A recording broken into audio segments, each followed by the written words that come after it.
If you're applying to law school, listen up because what I'm about to share could dramatically change how you approach your entire application strategy. Trump's political agenda and the ripple effects on higher education are about to reshape law school admissions in ways we haven't seen before. Now, you might be wondering, what does a Trump presidency have to do with your law school admissions prospects? A lot, actually. This is about more than just a spike in applications.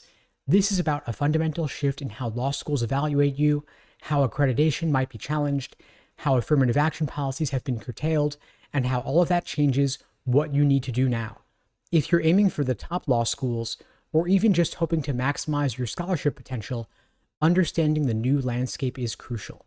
First, for those who don't know me, my name is Steve Schwartz.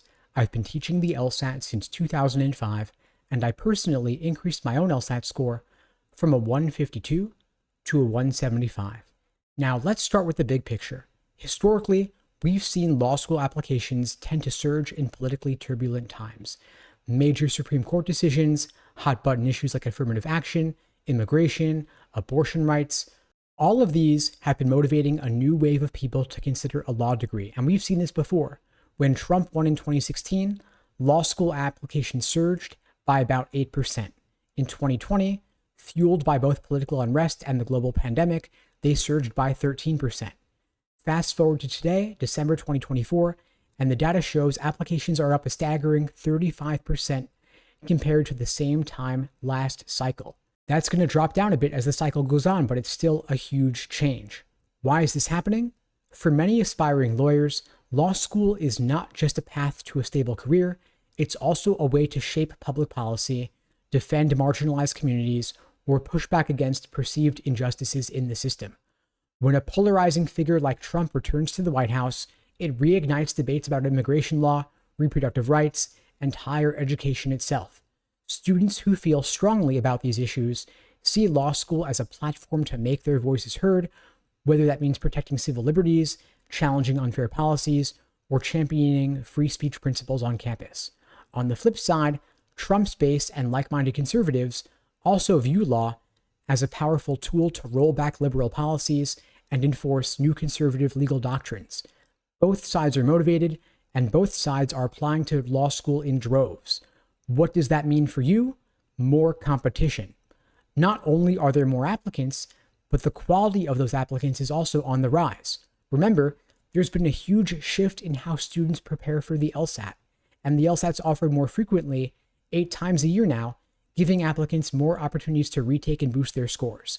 It's also easier to get accommodations, more so than ever before. In fact, LSAC now approves 98% of accommodation requests, meaning more students are getting extra time or special testing accommodations that can significantly improve their performance. And since law schools only take the highest LSAT score, retaking the test has no downside. This creates what we call LSAT inflation, and medians at top law schools have skyrocketed. And a 173 used to place you in the 99th percentile. Now you've got to get a 175 to be in the top 1%. And top 14 law schools already have medians of 170 plus, making it harder than ever to stand out, meaning that you've got to get a higher LSAT score to compensate. But test scores aren't the only thing changing. Last year, the Supreme Court struck down race-based affirmative action in admissions, and that decision reverberated throughout higher education, including law schools. Schools have always valued diversity, but without the ability to consider race directly as a factor, admissions committees are scrambling. They still want diverse classes, but now they've got to rely more on race-neutral measures and essays that hint at adversity without directly giving certain groups a numerical bump. The Trump administration is almost certain to enforce this decision aggressively.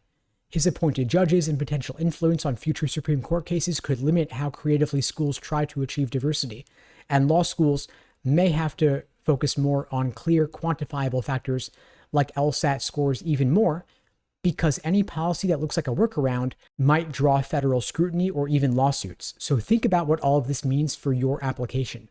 Essays still matter, but you've got to be careful.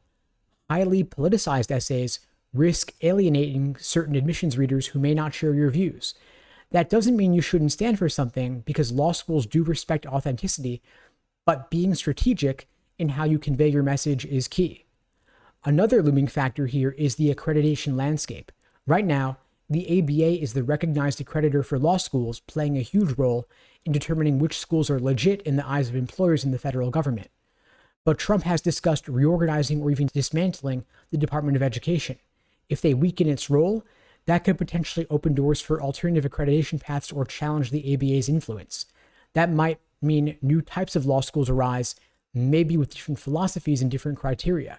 For applicants, that could mean new opportunities, maybe more schools to apply to, maybe more financial aid options, but also more confusion. And it could take years for all of these changes to shake out. In the meantime, you're going to want to stick to accredited, reputable institutions if you're aiming for a traditional legal career. Now let's talk strategy. If you're applying this cycle or maybe the next, you need a plan that acknowledges these shifting priorities. First, focus on the LSAT. More than ever, your LSAT score can be your golden ticket to a law school. And don't just take it once and hope for the best. Prepare thoroughly, consider professional support, and use every single official practice test available.